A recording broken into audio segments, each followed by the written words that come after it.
दे धडक बेधडक आपल्या परिसरातील ताज्या घडामोडी, घटना, समस्या, विविध क्षेत्रातील सर्वदूर बातम्या पाहण्यासाठी लोकशक्ती लाईव्ह न्यूज चॅनलला सबस्क्राईब करा आणि नोटिफिकेशन मिळवण्यासाठी बेल आयकॉनला प्रेस करा।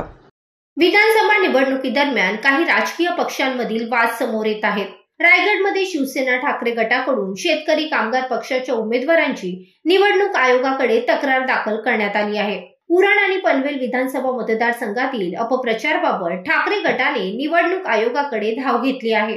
त्यामुळे उरण आणि पनवेल विधानसभा मतदारसंघातील ठाकरे गट आणि शेतकरी कामगार पक्ष यांच्यामध्ये वाद रंगला आहे।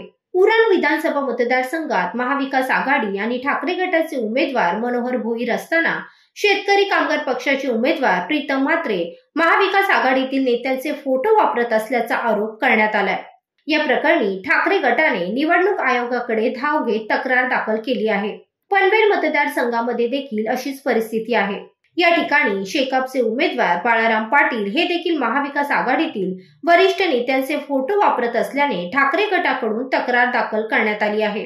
प्रचारात नेत्यांचे फोटो वापरून मतदारांमध्ये संभ्रम निर्माण करून आचारसंहितेचा भंग करत असल्याचा आरोप ठाकरे गटाकडून करण्यात आला आहे।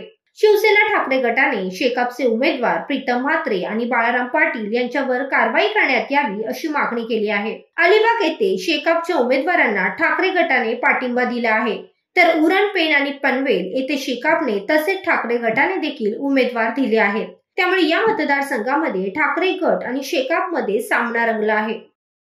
लोकशक्ती लाईव्ह साठी न्यूज ब्युरो, रायगड। अशाच सच्चाई दर्शवणाऱ्या बातम्या पाहण्यासाठी लोकशक्ती लाईव्ह न्यूज चॅनलला लाईक करा, शेअर करा आणि सबस्क्राईब करा।